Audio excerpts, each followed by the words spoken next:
안녕하세요. 저는 30대 여자입니다. 참 저한테 기가 막힌 일이 있어서 이렇게 사연을 올리게 되었습니다. 이 채널을 보시는 분들이 많다고 해서 제 이야기가 널리 퍼져서 저와 같은 일을 당하는 사람이 없었으면 하는 마음에 솜씨 없는 글을 써봅니다. 저는 어렸을 때부터 하고 싶은 거, 갖고 싶은 건 모두 다 가질 수 있는 그런 아이였습니다. 집안의 재력이 어마어마했어요. 어디서부터 시작된 재력인지는 모르겠지만 선조 때부터 땅을 사뒀고 건물을 올렸고 지금은 그 땅값과 건물값이 엄청나게 올라서 별다른 노력 없이 재산을 불린 그런 집안입니다. 거기다가 저는 형제 자매도 없는 외동딸이었어요. 저희 부모님께서 저를 얼마나 금지옥엽 귀하게 키우셨겠어요. 그래서 그런지 철도 좀 없고 돈도 물 쓰듯이 쓰는 그런 경향이 있었죠. 저희 부모님은 제가 결혼하는 것도 싫어하셨어요. 하나뿐인 딸 오래오래 함께 살고 싶다고 그렇게 노래를 부르셨죠. 저도 돈 쓰는 맛에 노는 걸 좋아해서 결혼이라는 걸 그렇게 깊게 생각해 본 적도 없었고요. 부모님은 제가 혹여라도 마음이 바뀔까 연애하는 것도 상당히 싫어하셨습니다. 그런데 어떻게 연애를 안 하고 살 수 있겠어요? 저한테는 남자친구가 당연히 있었습니다. 돈도 많고 얼굴도 야금야금 각종 시술을 했던 터라 스스로 꽤 예쁘다고 자부할 수 있었어요. 비싼 돈 주고 헬스장에서 개인 트레이너를 붙여서 운동도 했고 매일같이 다이어트 식단으로 식사를 채웠습니다. 자기 관리를 잘하는 여자인 셈이죠. 제 남자친구는 저의 절친의 오빠였습니다. 얼마나 절친이냐면 서로 서랍에 속옷이 몇 개가 있는지 알아맞힐 수 있을 정도로 절친이었어요. 철없이 놀러 다니는 데만 힘을 쏟는 저와 달리 똑부러지고 공부도 잘했던 친구였기에 저희 부모님도 엄청 좋아하셨고요. 제 절친의 말이라면 썩은 땅이라도 믿고 사실 분들이었죠. 처음 절친의 오빠와 사귀게 된 계기는 별것 없었습니다. 그냥 오빠가 저를 마음에 든다고 했고 당시 남자친구와 헤어졌던 터라 한번 만나나 보자 하는 마음에 소개를 받았고요. 근데 생각보다 너무 잘생긴 거예요. 아직 나이가 어리니까 얼굴이 전부 아니겠어요? 거기다가 저에게 엄청 자상하게 대해주는데 저도 모르게 마음을 홀랑 빼앗기고 말았습니다. 거기다가 친구와 오빠 사이도 상당히 좋아 보였습니다. 원래 남매라는 게 서로 물어뜯는 재미로 산다고 하던데 이 남매들은 서로를 못 챙겨서 안달이 난 것 같이 굴었거든요. 아무튼 저는 한 남자친구를 6개월 이상 만나본 적이 없었는데 오빠랑은 벌써 2년 가까이 사귀고 있었던 시점이었어요. 친구네 집은 솔직히 잘 사는 축에 끼지도 못하는 집이었습니다. 그냥 평범함에서 조금 덜 사는 수준? 아버지께서 평범한 회사원이시고 어머니는 가정주부이신 그런 집이요. 학자금 대출을 갚느라 힘들어하는 친구에게 제가 몇 번이나 대출금을 갚아주겠다고 했지만 친구 자존심에 그건 싫었나 봐요. 딱 잘라 거절하기에 저는 대신 맛있고 비싼 밥이나 사주고 말았죠. 친구는 학원을 다니면서 하루 종일 공부했지만 저는 비싼 과외를 받고 추천서를 돈 주고 사서 대학을 가고 뭐 그 정도 차이는 있었습니다. 저는 근데 이 차이를 친구가 자격지심으로 받아들이지 않고 너와 나는 수준 차이가 나는 거다 하고 솔직하게 인정을 해줘서 오랜 시간 친구로 지낼 수 있는 것 같았어요. 제가 너무 제 자랑을 많이 했죠? 이제부터 이야기를 본격적으로 시작해 보도록 하겠습니다. 친구가 대학을 졸업하고 취업 준비를 할 무렵 친구네 아버지께서 갑자기 일을 그만두셨다고 했어요. 그래서 친구네 집 수입이 갑자기 사라졌습니다. 친구는 대기고 살 길이 막막하니 대기업 취업 준비를 그만두고 당장 들어갈 수 있는 중소기업에 취직을 했습니다.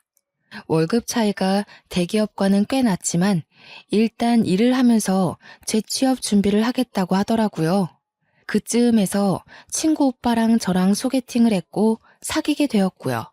친구 오빠는 몇 년을 공무원 준비를 한다고 시험 공부를 하고 있던 상황이었습니다. 저는 그런 오빠의 뒷바라지를 나름 열심히 하고 있었어요. 시험 공부에 필요한 인터넷 강의도 결제해주고 문제집이나 교재 같은 것도 제 카드로 샀고요.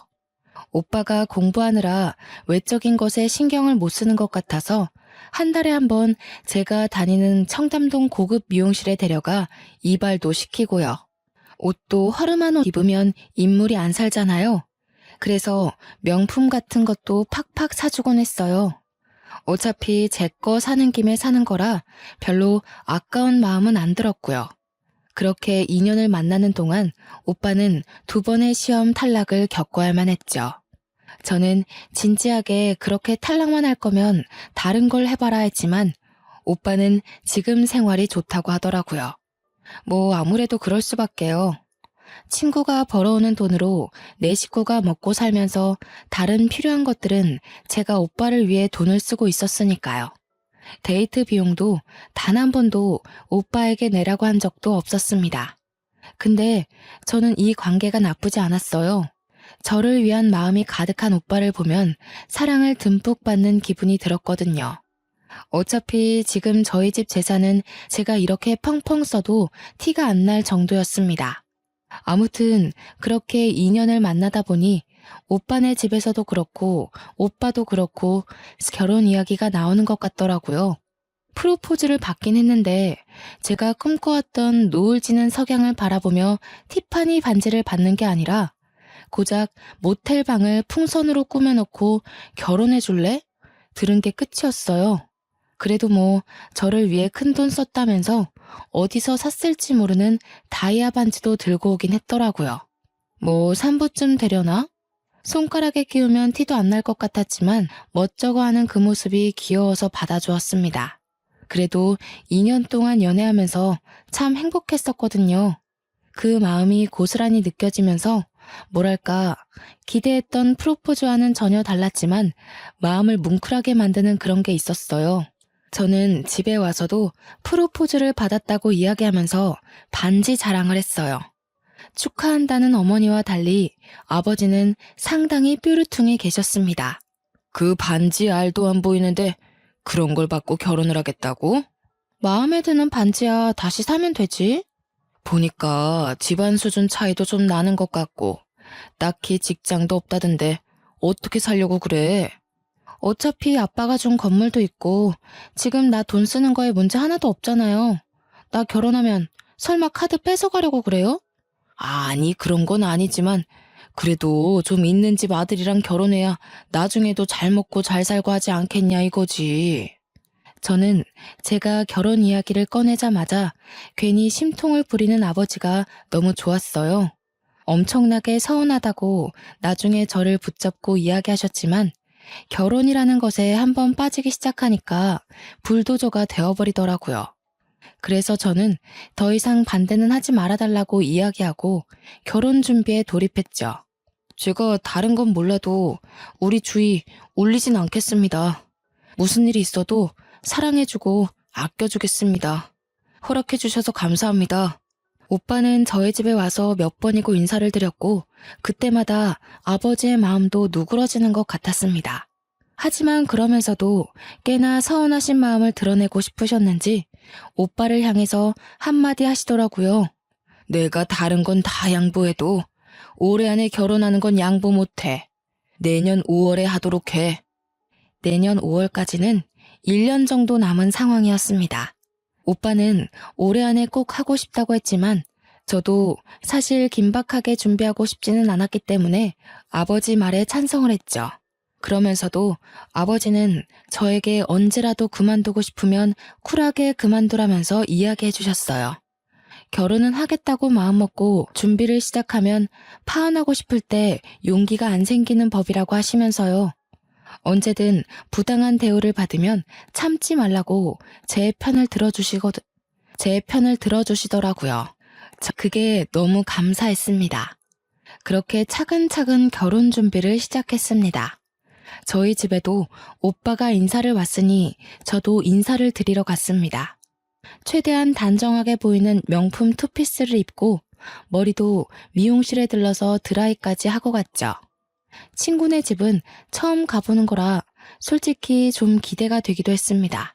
그런데 제 예상보다 더 가정 환경이 좋지 않더라고요.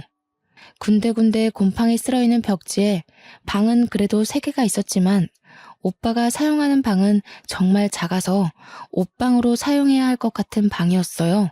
오빠는 저에게 침대 하나만 있으면 되지 다른 건 필요 없어서 이 방을 선택했다고 하더라고요.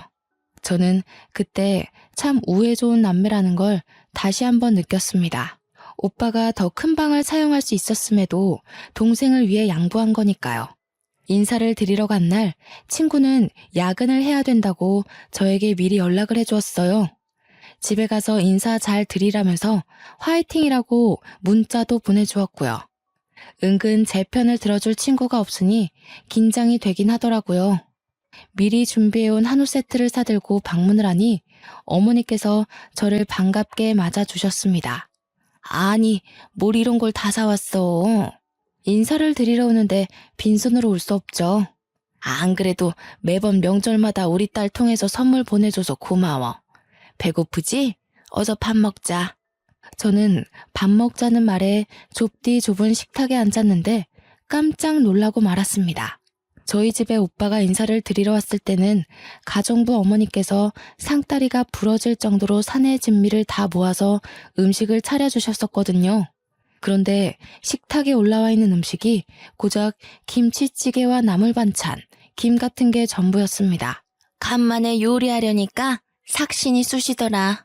설거지는 우리가 할 테니까 밥 먹고 좀 쉬어. 저는 오빠의 말에 2번 놀랐고요. 아무리 그래도 집에 결혼을 위해 인사를 드리러 온 손님인데 설거지라뇨. 저는 집에서도 설거지를 해본 적이 없습니다. 입주 가정부 아주머니께서 야식까지 꼬박꼬박 챙겨주시니까요. 거기다가 일도 하지 않으시는 가정주부인데 김치찌개 끓이시고는 삭신이 쑤신다고 하시는 게 좀 이해가 가지 않았습니다. 근데 그렇다고 제가 이 자리를 박차고 나갈 수 있는 건 아니었으니까 조용히 밥을 먹었습니다. 그릇에 이도 나가고 생각보다 더 어려운 형편인가 싶어서 걱정이 되긴 했습니다만 티는 내지 않았어요. 식사를 마친 뒤 정말로 설거지를 하러 가는 오빠를 보면서 나도 도와야 하나 우물쭈물하고 있는데 아버님이 저에게 앉아서 쉬라고 하시더라고요. 저는 냉큼 거실 소파에 앉았습니다. 그러자 어머님께서 저에게 별로 곱지 않은 시선을 보내는 듯 했어요. 아이고, 우리 아들이 간만에 설거지하느라 고생하겠네. 저에게 설거지를 하라는 의미인가 싶었지만 아버님께서 기침을 하자 어머님의 볼멘 소리가 줄어들었습니다. 갑자기 뭔가 생각난 듯 낡은 냉장고에서 과일을 꺼내오시더라고요. 그러더니 저에게 과도를 지어주시는 게 아니겠어요? 우리 며느리 과일 얼마나 예쁘게 깎나 한번 보자. 저는 과일도 제 손으로 깎아본 적이 없었기 때문에 너무나도 당황스러웠습니다. 그렇다고 여기서 과일을 깎아본 적이 없다고 과도를 어머니께 다시 쥐어드릴 수 있는 상황이 아니라서 조용히 사과를 깎아내었어요. 어머, 얘 과일 깎는 것 좀 봐. 이렇게 깎으면 뭐 먹을 게 있겠니? 아깝게 껍데기에 살이 다 붙었네. 아휴, 과일도 하나 못 깎아서 어떡해? 저에게 핀잔을 주문 어머님의 말에 제 얼굴은 홍당무가 되었죠. 거기서 당당하게 이런 거 해본 적이 없어서요 했어야 했는데 당시에는 그게 너무 되바라진 모습 같아 보일까봐 그러지 못했습니다. 아버님은 조용히 제가 깎은 사과를 드셨어요. 깎는데 시간이 너무 오래 걸려서 갈변된 사과를 드시면서도 괜찮다 하시더라고요. 어머님만 입술을 삐죽이셨죠. 설거지를 끝내고 온 오빠가 이런저런 이야기를 부모님과 나누고 저는 끼어들지도 못해서 조용히 과일을 집어먹었습니다. 그렇게 어색한 인사 자리가 끝나고 집으로 가려는데 오빠가 데려다 주겠다고 하더라고요. 저는 차가 있어서 차를 끌고 왔지만 오빠는 차가 없었거든요.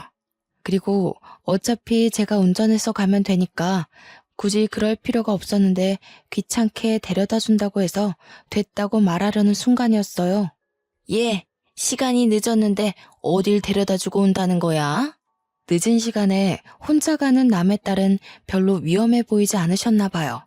나 어차피 차 가지고 왔으니까 혼자 가도 돼. 저 이만 가보겠습니다. 차가 있어? 어떤 차? 너네 집 꽤 잘 산다고 했지? 갑자기 물어보는 시모의 말에 저는 꿀먹은 벙어리가 됐어요. 그렇게 면전에 대놓고 우리 집 잘 사냐고 물어볼 줄은 몰랐습니다. 친구랑도 오랜 시간 알아왔으니까 대충 들어서 알고 계실 줄 알았거든요. 아니, 내가 대충 듣긴 했는데 그래도 본인한테 듣는 게 더 정확하니까. 건물이 몇 채나 있다고 들었는데 맞지? 네. 저는 대충 대답하고는 그 자리를 도망치듯 빠져나왔습니다. 제 반응에 오빠가 좀 이상한 낌새를 느꼈는지 굳이 아파트 입구까지 따라 나와서는 사과를 했어요. 네가 너무 마음에 드셔서 질문을 좀 생각 없이 하신 것 같아. 벌써부터 가족같이 생각하시나 보다. 우리 자기 점수 많이 따서 좋겠네. 저는 오빠의 말에 조금 안심이 되었습니다. 가족같이 생각해서 그런 질문을 했다고 하면서 점수를 많이 딴 거라고 하니까요. 저는 오늘 즐거웠다고 인사를 하고는 집으로 돌아왔어요. 부모님께서 은근 궁금해하는 눈치셨지만 솔직히 말해봐야 흠만 될 것 같아서 잘 먹고 잘 쉬다 왔다고 둘러댔습니다. 이제 별 문제 없이 결혼 준비만 하면 되겠지 했던 제 생각은 아주 산산조각이 났습니다. 자꾸 시어머니 되실 분이 저에게 돈 가지고 훈수를 두기 시작한 거였어요. 예, 네가 이제 내 며느리가 될 거니까 솔직하게 한마디 해도 되겠니? 무슨 문제 있으세요? 아니, 너 지난번에 집에 올 때 입었던 옷, 그거 땡땡 명품 브랜드 옷 맞지? 그렇게 자꾸 사치 부리다가는 버는 족족 옷 사고 가방 사는데 다 나가지 않겠니? 우리 아들이 이제 공무원 되면 공무원 월급으로는 상상도 못할 건물들이잖아. 저는 제 카드를 사용해서 사는 물건들인데 저한테 왜 그런 말을 하는지 이해하지 못했습니다. 어차피 결혼해서도 물려받은 제 건물들에서 나오는 월세로 사고 싶은 거 사고 놀러 가고 싶으면 놀러 가고 그렇게 살 건데 말이죠. 나는 그런 가방이 하나도 없는데 며느리만 그렇게 좋은 거 들고 다니면 내 친구들이 뭐라고 하겠어. 며느리한테 대접도 하나 못 받는다. 그렇게 생각할 거 아니야? 안 그래? 결론은 저에게 명품 가방을 사달라는 이야기였어요. 저는 솔직히 못해줄 이유가 없긴 했죠. 하지만 말을 곱게 하지 않으니까 그럴 마음이 좀 사라지기는 했죠. 평소 같으면 친구에게 연락을 해서 이런저런 이야기를 할 텐데 본인 부모님 이야기니 함부로 할 수도 없고 저는 결국 오빠와 함께 시어머니께 드릴 가방을 사러 쇼핑을 갔습니다. 오빠는 자기 돈 아니라서 그런지 이것저것 비싼 가방들만 보더라고요. 저는 좋은 게 좋은 거라 생각하면서 시어머니께 드릴 가방과 스카프, 드릴 지갑과 벨트를 샀습니다. 제가 선물을 한 보따리 들고 시댁에 방문하자 정말 엄청나게 좋아하시더라고요. 어머, 얘 뭐 이런 걸 다 사왔어? 네가 나 기살려주려고 아주 작정을 했구나. 근데 여기 브랜드보다는 V 브랜드가 더 비싸지 않니? 저는 선물을 받아놓고도 약간 투정을 부리는 모습에 미간이 살짝 구겨졌습니다. 그런 저의 표정을 보고 오빠가 시어머니께 한 소리를 했어요. 가방 모델마다 가격은 다 달라요. 며느리가 시어머니께 점수 따려고 사온 건데 그렇게 표현해야겠어요? 아니 뭐 내가 뭘 어쨌다고. 아무튼 고맙다 얘. 안 그래도 할 이야기가 있었는데 잠깐 앉았다가 가라. 저에게 할 이야기가 있다고 하시면서 커피를 타주시더라고요. 믹스커피지만 워낙 달달한 걸 좋아하기 때문에 감사합니다 하고 받았습니다. 아니 내가 지난번에 왜 건물 몇 채 있느냐고 물어봤었잖아. 거기 혹시 비어있는 자리도 없니? 아마 지금은 없을 거예요. 계약 기간이 6개월 정도 남은 자리는 있고요. 그래? 그럼 잘 됐다. 알다시피 우리 딸이 혼자 벌어다가 가족들 생계를 책임지고 있잖니. 하루 이틀 미안해야지 원. 그래서 말인데 나랑 바깥 양반이랑 가게라도 한번 해볼까 하는데 며느리 좋다는 게 뭐야. 자리 하나만 내줘. 건물에 임대를 달라는 말씀이시죠? 우리가 가진 게 별로 없어서 보증금도 못 주긴 하지만 그래도 노후 준비는 해야 되지 않겠니? 장사하면서 너네가 우리 용돈 주고 생활비 보태주고 하면 노후 준비는 충분할 것 같은데 아니면 아예 우리 노후 준비하라고 크게 한 방 싸줘도 되고. 저는 갑자기 저에게 노후 준비를 운운하며 돈을 달라는 식으로 말하는 시어머니의 행동이 이해가지 않았습니다. 솔직히 저도 부모님 잘 만난 덕에 돈 걱정 없이 살고 있긴 하지만 적어도 자식 둘 다 성인으로 키웠으면 노후 준비는 스스로 하셔야 하는 게 아닌가요? 자식도 아니고 며느리에게 당연하다는 듯 요구하는 게 그것도 아직 결혼을 한 사이도 아니고요. 그리고 내가 들어보니까 차도 여러 대 있다던데. 맞지? 저는 평소에 차를 참 좋아해서 마음에 드는 모델이 있으면 리스로라도 꼭 끌어보는 성격이었습니다.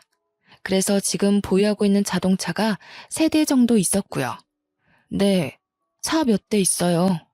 아니 우리 차가 벌써 16년 가까이 된 경차거든. 15만 킬로 이상을 타다 보니까 글쎄 차가 너무 낡았지 뭐야. 끌고 나갔다가 사고가 날 수도 있고 우리가 사고 나면 자식들이 걱정이지 뭐. 그래서 말인데 우리도 새 차 하나 해주는 게 어때? 새 차를요? 응, 이왕이면 새 차가 좋지. 내가 봐둔 모델이 있거든. 핸드폰으로 전송해둘게. 저는 당황했어요. 솔직히 저한테 차를 바꿔달라고 할 줄은 몰랐거든요. 차가 한두 푼 하는 것도 아닌데 말이죠. 적어도 몇 천은 들 텐데 신혼집을 해주시는 것도 아니면서 저런 걸 요구하다니 좀 뻔뻔하다는 생각이 들었습니다. 안 그래도 차가 좀 오락가락 하길래 불안하긴 했는데 사고 나기 전에 바꾸는 게 현명하긴 하지. 오빠마저도 차를 바꿔달라는 식으로 이야기하길래 저는 마지못해 일단 알았다는 행동을 했습니다. 집에 와서 고민하다가 결국 제 차 중에 국산 세단 하나를 드리기로 마음을 먹었어요. 그 차도 제가 소중하게 생각하는 차였지만 지금 새 차를 계약하기에는 시간도 오래 걸릴 것 같았거든요. 명의는 바꾸지 않고 보험만 모든 사람이 운전할 수 있도록 바꾼 뒤 차를 가져다 드리니 시어머니께서 상당히 당황해 하시더라고요. 예, 지금 이 차 우리 타라고 준 거니? 네, 국산차 모델 중에서는 고가 세단이고 배기량도 좋고 관리하시기도 어렵진 않을 거예요. 보험도 제가 받고 나서 바로 타시면 돼요. 시어머니는 알겠다고 하시고는 집으로 획 들어가 버리셨어요. 아무리 그래도 차 한 잔 먹고 가라는 소리도 없이 그러셔서 조금 서운했습니다. 일단 차도 해드렸겠다. 이제 혼수만 제대로 준비하면 되려나 싶었습니다. 근데 문제는 거기서 끝나지 않았습니다. 신혼집을 제대로 정하지 못한 거예요. 저는 오빠에게 넌지시 신혼집에 대해서 물어보았습니다. 우리 집은 어디로 해주신대? 그게 무슨 소리야? 집을 해주셔? 혼수는 내가 다 해갈 거고 차도 드렸잖아. 원하시는 명품들도 싹 선물로 드렸으니까 집은 해주셔야지. 우리 부모님이 그러시던데? 와, 진짜 있는 사람들이 더하다고 하더니 너무한 거 아니야? 우리 부모님 집 봤지? 노후 준비도 제대로 못 하신 거. 그러는 와중에 집까지 해달라는 건 좀 너무하지 않아? 그러면 집까지 나보고 하라는 이야기야? 지금 너도 돈 가지고 유세 떠는 거야? 솔직히 나는 우리 사이에 돈 문제로 이렇게 싸움이 난 적 없어서 이 상황이 너무 지치네. 당연히 집은 너희 집에서 해주는 줄 알았어. 그러면서 어깨를 축 늘리는 오빠의 모습에 저는 미안한 마음이 조금 들었어요. 오빠의 말 맞다나 제가 훨씬 잘 살고 있으니 사랑만 있다면 누가 집을 해오는 게 문제가 될까요? 어차피 명의도 제 명의로 두면 되는 것인데 제가 너무 스트레스를 받아서 오빠에게 인색하게 군 것 같았습니다. 저는 알겠다고 하고 부모님께 이 이야기를 전했어요. 그러자 아버지께서 상당히 불편해하셨습니다. 아무리 집에 돈이 없어도 그렇지. 이것저것 다 요구하는 것도 모자라서 집까지 해달라고? 어차피 제가 살고 있는 집도 평수 넉넉해서 신혼집으로 꾸미기에 나쁘지 않을 것 같고요. 기운 집안에 시집 보내는 것도 속이 터지겠는데 참, 그래도 네가 그렇게 좋다고 하니 내가 어찌 반대를 하겠니? 속상해 하시면서도 아버지는 제 편을 들어주셨습니다. 저는 그래서 일단 침대나 가구를 바꾸기로 결정하고 오빠와 함께 혼수를 보러 다녔어요. 결혼식까지는 6개월 정도 남아있는 상태였기 때문에 일단 신혼집부터 새로 꾸미기로 결정했지요. 가구를 보고 살림을 보러 다니니 또 신이 나더라고요. 항상 새 물건을 구입할 때는 기분이 좋잖아요.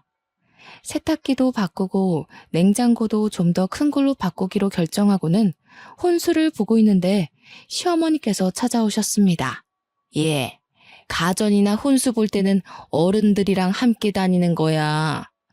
저는 신이 나서 백화점 가전 매장을 쭉 훑었습니다. 냉장고랑 김치 냉장고를 한창 보고 있는데 시어머니께서 냉장고를 막 어루만지면서 저에게 말씀하시더라고요. 이 냉장고 엄청 좋아 보이지? 네, 근데 너무 커서 신혼 살림에는 어울리지 않을 것 같아요. 누가 신혼집 말하니? 우리 집 말이야. 냉장고 바꾸시려고요? 여러 개 사면 좀 싸게 안 해주겠니? 너 신혼 가구 바꾸는 김에 우리 집 냉장고도 좀 바꿔주렴. 저는 거기서 우뚝 멈춰서서 오빠를 바라보았습니다. 그러자 오빠 입에서 나온 말이 가관이었어요. 차도 있던 거 줬으니까 돈 아꼈잖아. 냉장고 하나 바꿔드려도 괜찮을 것 같지 않아? 차값 생각하면 훨씬 싸게 먹히는 장사 같은데. 그래. 너 외제차도 2대나 있다면서 굳이 우리한테 국산차 준 거 아니니? 굳었으니까 그걸로 냉장고나 한 대 사줘라. 이 김치 냉장고랑 세트인가 본데? 저는 냉장고에 흠뻑 빠진 시어머니를 두고 오빠를 잡아채서 구석진 곳으로 갔습니다. 해도 너무하지 않아? 냉장고까지 사달라고 하는 건. 그리고 외제차 이야기는 왜 나오는 거야? 그거 유지할 수 있는 돈은 있고? 그 정도는 네가 좀 챙겨줄 수 있는 거잖아. 결혼도 코앞인데 그 공무원 시험 때려치고 취직할 생각이나 해. 저는 오빠에게 딱 잘라 이야기했고 더 이상 오빠는 냉장고를 사주라는 이야기를 하지 않았습니다. 저는 진짜 하다 이런 것까지 요구하는 시댁에 점점 질려가고 있었어요. 그날 이후 연락이 뜸했던 오빠는 갑자기 저에게 돈을 좀 빌려줄 수 있느냐고 물었습니다. 생활비가 모자라다는 이유였어요. 친구가 이번 달에 돈 나갈 일이 많아서 생활비를 적게 가져다 주었다는 것이었죠. 저는 제 친구가 진심으로 불쌍하게 느껴졌습니다. 그렇게 고생해서 돈을 벌어 집에서 한량처럼 놀고 있는 식구들에게 갖다 바쳐야 한다는 사실이요. 저는 오빠에게 제 카드를 한 장 주었습니다. 한도가 얼마였는지 기억도 안 나는 카드이지만 당장 생활비가 모자라다고 울먹이는데 어떻게 모른 척 할 수 있겠어요? 그랬더니 글쎄 카드를 긁어도 너무 긁는 게 아니겠어요? 무슨 백화점에 뭘 샀고 하루 종일 카드 알림 문자가 도착했습니다. 저는 그 내역에서 또 한 번 깊은 빡침을 느꼈죠. 어머님께서 가지고 싶다던 냉장고를 결제한 내역이 떡하니 있는 게 아니겠어요? 오빠, 지금 내 카드로 냉장고를 산 거야? 지금 내 카드 내역 일일이 확인한 거야? 그게 왜 오빠 카드야, 내 카드지. 문자 알림 오는 거 몰라서 그래? 생활비가 모자라다더니 웬 냉장고를 긁어? 우리 집 냉장고가 많이 낡아서 고장이 났어. 급하게 사느라 어쩔 수 없이 네 카드 좀 썼어. 미안해. 그래도 카드 한도 자체가 제가 감당할 수 있는 정도라서 일단 넘어가줬습니다. 그런데 제가 진짜 제일 열받는 일은 그 다음에 벌어졌어요. 결혼식을 3개월 앞둔 시점 청첩장이 나왔고 저는 청첩장을 돌리러 다니기 시작했습니다. 저희 부모님께서도 슬슬 지인분들께 청첩장을 나눠주겠다고 하셨고요. 드디어 결혼하는구나 싶어서 마음이 두근두근 거릴 때 시어머니께서 전화를 하셨어요. 예, 바쁘니? 무슨 일이세요? 아니, 내가 용한 점집에 갔는데 네가 남자가 많아 보인다고 하지 뭐야? 너 사주 좀 불러봐라. 내가 제대로 점 한번 쳐야겠다. 아니다. 그러지 말고 안 바쁘면 나와. 나랑 우리 도령님 만나러 가게. 어머님, 저 천주교 신자라서 사주 같은 거 안 봐요.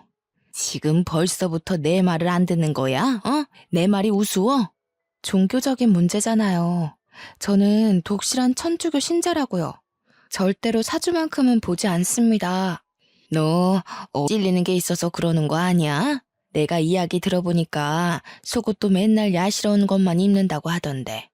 그런 것도 결혼하기 전에 다 정리해. 분명 도령님께서 너 남자 많아 보인다고 했었다고. 그게 다 그런 데서 보이는 거 아니겠니?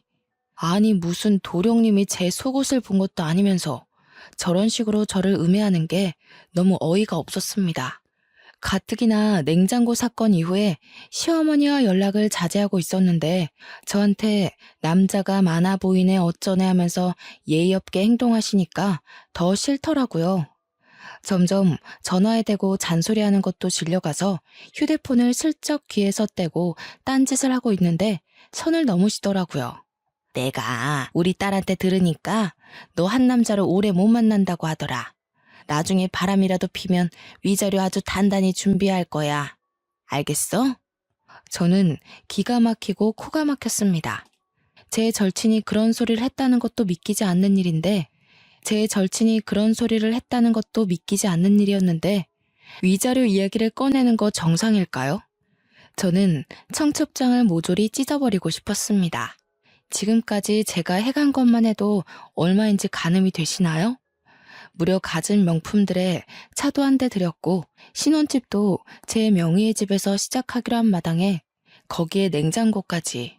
오빠는 그 와중에도 뭘 하고 다니는지 제 카드로 사치를 부리는데 여념이 없었습니다.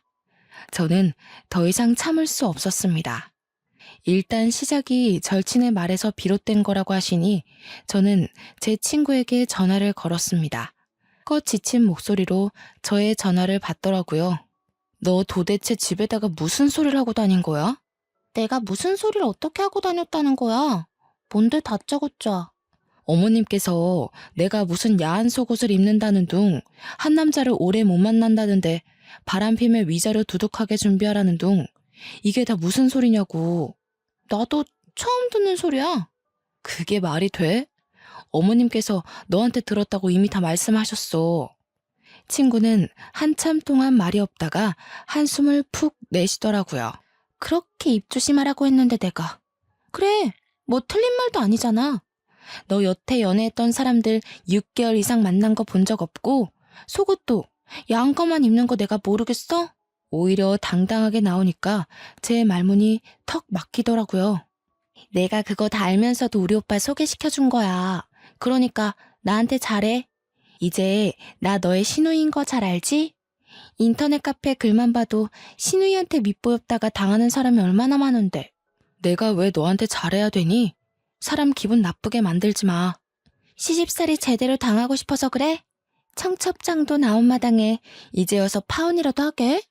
파혼하면 너네 부모님 얼굴에 먹칠하는 거라는 거 몰라서 그래?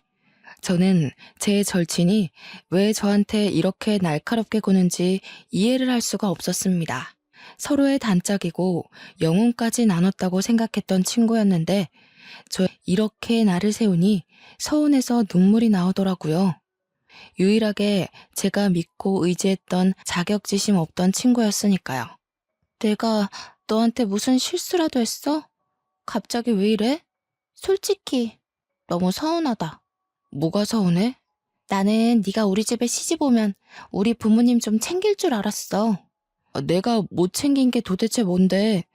부담 주지 말라고 해서 신혼집도 혼수도 다 내가 내 돈으로 했어. 너희 집 냉장고도 내 돈으로 바꾼 거고 차도 들였어. 그것뿐이야? 원하시는 명품들도 다 사다 바쳤는데 내가 뭘 안 챙겼다는 거야?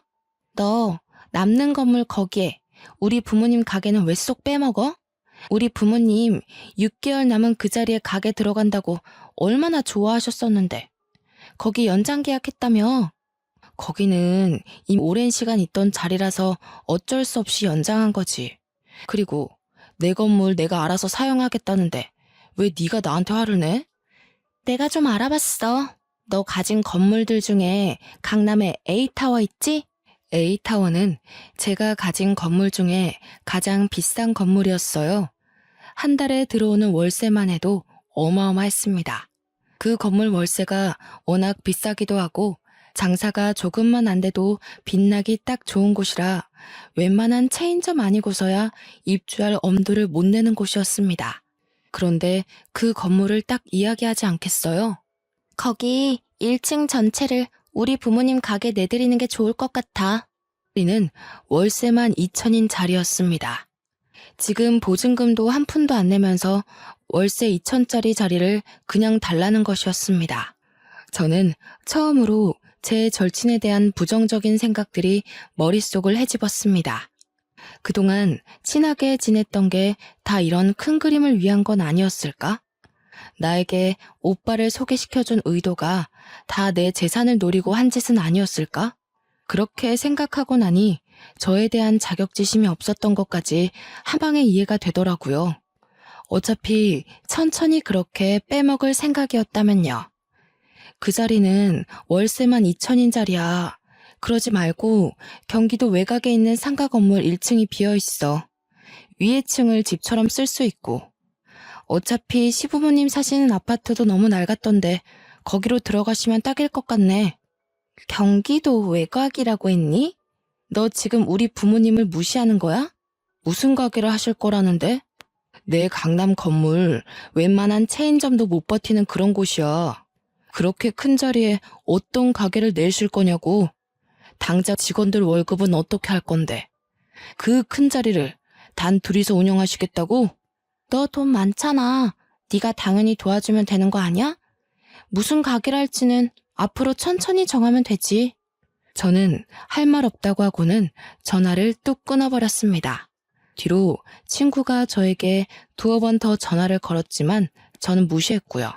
이 정도면 저도 파혼할 명분이 충분하다는 생각이 들었습니다. 마음을 다시 한번 다잡았어요. 절대 그 어떤 것에도 흔들리지 않고 이대로 파혼하겠다고 마음을 먹었습니다. 저는 행동에 바로 옮기기로 했어요. 아버지께 전화를 드려서 청첩장을 돌리지 말아달라고 했습니다. 이미 친한 몇몇 지인분께 돌린 것을 알고는 있지만 지금이라도 늦지 않았다고 생각했어요. 아버지는 왜 그러느냐고 물어보셨고 저는 그동안 있었던 일을 쭉 나열했습니다. 그리고는 아버지 말대로 파혼하겠다고 말씀을 드렸어요. 한참 동안 말이 없던 아버지께서 집으로 오라고 하셨고 저는 호되게 혼날 각오를 한 뒤 집에 갔습니다. 그러자 아버지와 어머니께서 저를 위해 따끈한 밥상을 차려두셨더라고요. 그동안 고생했다면서 얼마나 마음이 힘들었을지 상상조차 안 된다고 하시면서 밥 먹자고 하셨어요. 저는 뜨끈한 쌀밥을 목구멍에 밀어넣으면서 눈물을 흘렸습니다. 그 뒤에 휴대폰을 확인하니 오빠와 시부모님에게도 여러 통 전화가 와 있더라고요. 저는 일단 오빠를 제외한 모든 사람을 수신 거부 처리해 두었습니다. 물론 제 절친도 함께요. 그리고는 오빠에게 전화를 걸었습니다. 왜 이제서야 연락이 돼? 지금 뭐 하는 짓이야? 할 말이 뭔데? 나도 마침 할 말 있어. 먼저 말해. 오늘 내 동생이랑 통화했다며. 이야기 다 들었어. 아무리 강남 건물이 아깝다고 해도 우리 부모님한테 어떻게 경기도 외곽으로 가라고 할 수 있어? 그리고 다른 건물에서도 월세 많이 받으면서 고작 2천 가지고 쪼잔하게 굴 거야? 저는 기분이 확 상했습니다. 그동안 제가 참아준 것들을 생각도 안 하고 고작 2천 가지고 쪼잔하게라뇨. 저도 좋은 소리가 나가지 않더라고요. 우리 파혼하자. 뭐? 너 지금 결혼 애들 장난이야? 파혼이라니. 우리 만나서 이야기해. 오빠는 제 파혼 통보에 적잖이 당황한 것 같았습니다. 결국 카페에서 만나기로 약속을 잡았습니다. 웃기게도 제가 카페에 가니 시댁 식구들이 전부 다 나와 있더라고요. 너 지금 뻔뻔하게 파혼이라고 했니? 내가 이럴 줄 알았어. 남자 생겼지 너. 아줌마, 막말하지 마시고요. 파혼할 거니까 그런 줄 아세요. 일단 내가 준 차부터 내놓으시고 오빠는 내 카드 쓴 것도 내역 정리해서 줄 테니 입금해. 차 줘놓고 무슨 소리야. 너 때문에 우리 차 팔았던 건 생각 안 하고 차를 내놓으라고? 이대로는 파혼 못해. 위자료 내놔. 위자료? 너 지금 나한테 위자료를 내놓으라 했어? 지금 누가 누구한테 할 소리를 해? 그날은 도무지 서로 자기 할 말만 하느라 대화가 이루어지지 않았습니다. 저는 집에 돌아오자마자 아버지 지인 변호사를 통해서 제 카드를 쓴 내역을 모조리 정리해 소송을 걸기로 했어요. 그간 쓴 내역을 확인하니 무려 4천만 원이나 썼더라고요. 그리고 15만 킬로 주행한 경차를 중고로 구매했습니다. 거의 다 쓰러져가는 차라서 그런지 얼마 안 하더라고요. 제가 준 차는 바로 보험부터 바꿔버리고 대리기사에게 스페어 키를 주고 집으로 가져달라고 했고요. 경차를 가져다 두었습니다. 제가 도무지 파혼에 대한 생각을 굽히지 않자 저에게 미안하다고 집 앞으로 찾아와 빌고 있는 오빠에게 경차 차키를 던져주었습니다. 저에게 치사한 거 아니냐고 하더라고요. 저는 대꾸하지 않고 다음날 변호사를 통해 내용 증명도 보냈고요. 당장 돈 때문에 발등에 불이 떨어진 오빠네 가족 모두 다 저희 집에 찾아와서 울고 불고 빌고 나중에는 소리 지르고 난리를 치더라고요. 저는 조용히 경찰을 불러서 해결했습니다. 아버지는 제게 아주 강단있는 결정을 했다면서 칭찬해 주셨고요. 그날을 계기로 하나 배웠습니다. 사람은 급이 맞는 사람과 살아야 한다는 것을요. 비록 절친을 잃었지만 어차피 겉과 속이 다른 사람이었으니 큰 미련 두지 않기로 했습니다. 저는 제가 살던 집을 처분했고 지금 본가에 들어와 살고 있어요. 부모님과 행복하게 살다가 나중에 선봐서 급 맞는 사람과 결혼하려고 합니다. 제 이야기를 들어주셔서 너무나도 고맙습니다.